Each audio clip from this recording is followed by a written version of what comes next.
I don't know if y'all have heard, but allegedly, Wendy Williams is already gearing up to take back her throne on daytime TV, following Sherri Shepherd's cancellation. For all of it. Wendy Williams is reportedly back. Her throne, allegedly stolen, is now empty again. Sherri Shepherd's show gone, and the whispers say Wendy is already in talks for a 2026 return, fresh out of her conservatorship. The daytime TV landscape just got a bombshell dropped on it, and it might be far more complex than a simple cancellation. This wasn't just a network decision, it was a power play, a strategic strike that no one saw coming, setting the stage for an epic comeback. The queen is stirring, and her former court is in disarray, leading many to question if this was always the plan. Sherri Shepherd herself confirmed the devastating news, emotionally addressing her viewers. "Our show has not been renewed for another season," she revealed, cautioning her audience not to paint or fall out because healthcare is expensive and none of us have it anymore. Her words, tinged with a raw vulnerability, hinted at the intense pressures behind the scenes of daytime television. It was a stark, unscripted moment that left many wondering about the true cost of staying on air and the sacrifices hosts are forced to make in an unforgiving industry. The cancellation was far from a quiet exit. It was a public declaration fraught with unspoken meaning. Now, the reports are blazing. Producers are already circling Wendy Williams, actively discussing her glorious return to daytime television by 2026. This timing is no coincidence, as Wendy is set to be free from her conservatorship as early as next month. This pivotal shift means she could finally regain control over her life and career, paving the way for a dramatic re-entry into the spotlight she once commanded. The pieces are falling into place with uncanny precision, suggesting a meticulous plan to restore Wendy to her former glory, reigniting a fierce rivalry that has captivated audiences for years.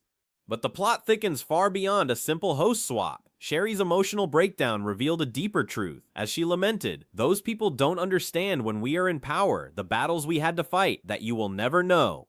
This cryptic statement suggests a hidden war waged behind the polished facade of television, battles fought for survival and relevance in an industry that can be both glamorous and brutal. Was Sherri hinting at her own struggles, or subtly exposing the cutthroat reality of a system designed to push certain voices out? Her words resonated with an intensity that suggested profound unspoken challenges. The official statement regarding Sherri's cancellation painted a picture of amicable parting, citing an evolving daytime television landscape and denying any reflection on the show's strength or Sherri's talent. They even claimed intentions to explore alternatives for it on other platforms. Yet, this industry often hides stark realities behind corporate platitudes. The discrepancy between the glowing praise and the abrupt cancellation immediately raised eyebrows.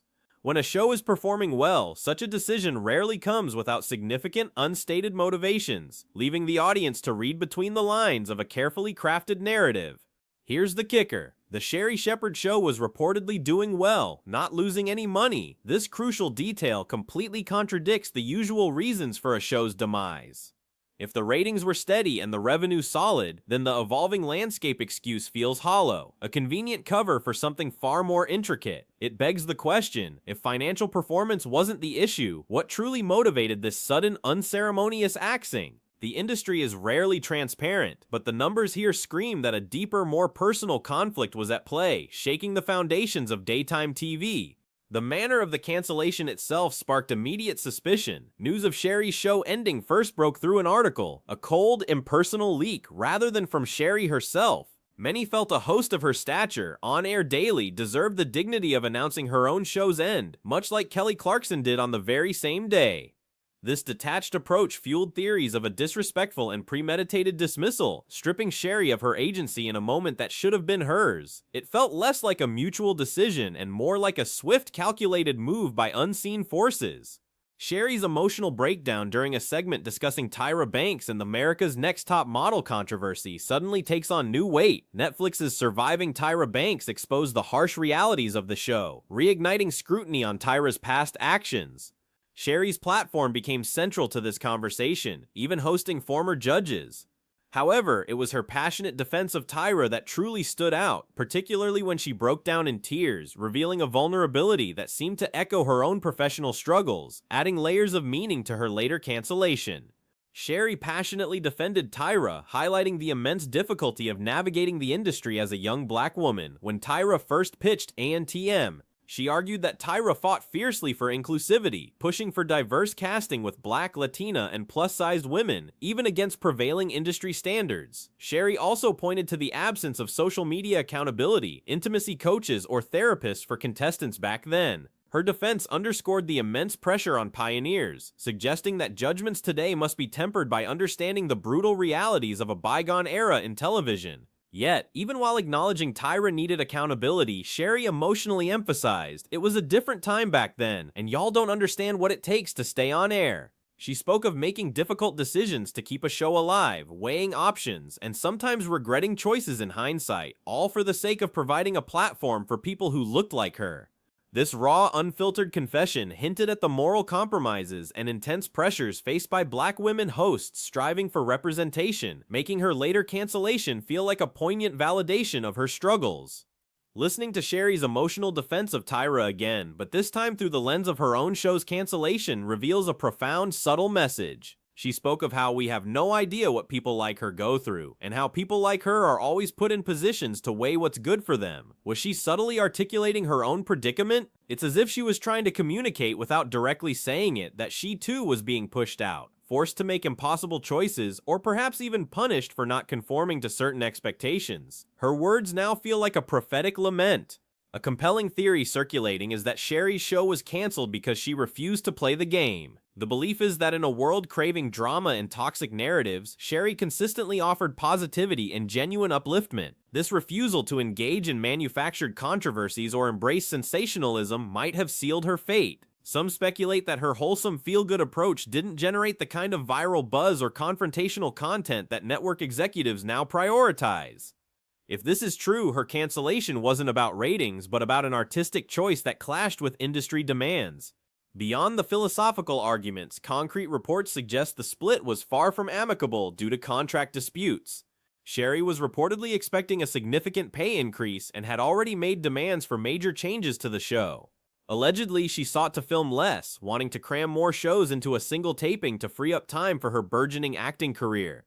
These demands may have created friction, presenting a financial and scheduling challenge that ultimately soured her relationship with the network. It painted a picture of a host looking to leverage her success for personal gain, clashing with network expectations. The relationship between Sherri and Debmar Mercury, the production company, reportedly deteriorated significantly last year. Despite the show consistently pulling good ratings and even generating a revenue surplus, Sherri's contract was allegedly canceled with intent.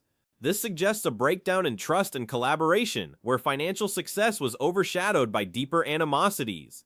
It implies that the decision wasn't purely performance-based, but driven by executive-level frustrations or strategic shifts that prioritize control and long-term vision over immediate profitability.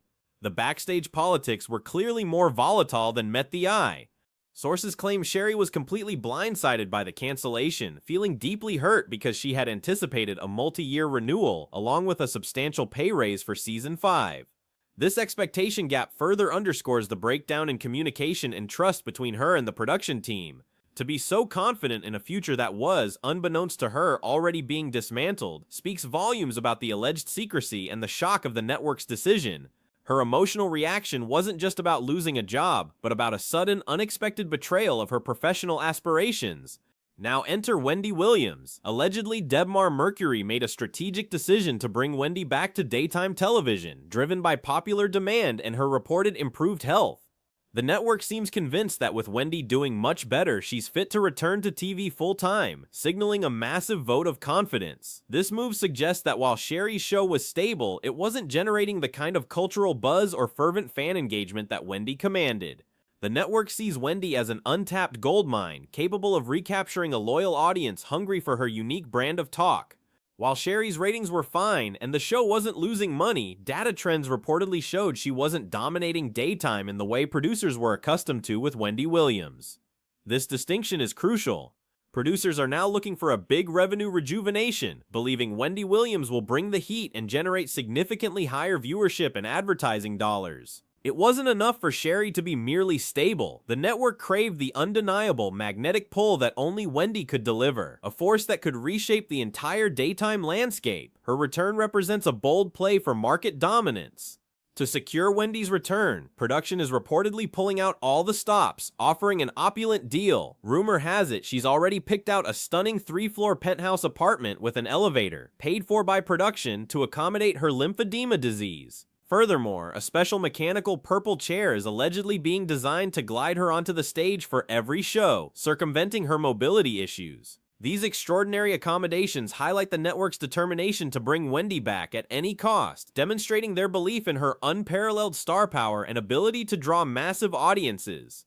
The generous package comes with rigorous stipulations, however. Wendy will reportedly have 2 full-time personal drivers, a personal chef, and a life coach dedicated to maintaining her sobriety. In return, she has allegedly agreed to random and scheduled testing, a testament to the network's commitment to her health and a stable work environment. Moreover, she is said to have secured a retroactive, one-time multi-million-dollar payment from Debmar Mercury, an apparent acknowledgement of her unceremonious dismissal from her original show. This unprecedented deal balances luxury with strict accountability.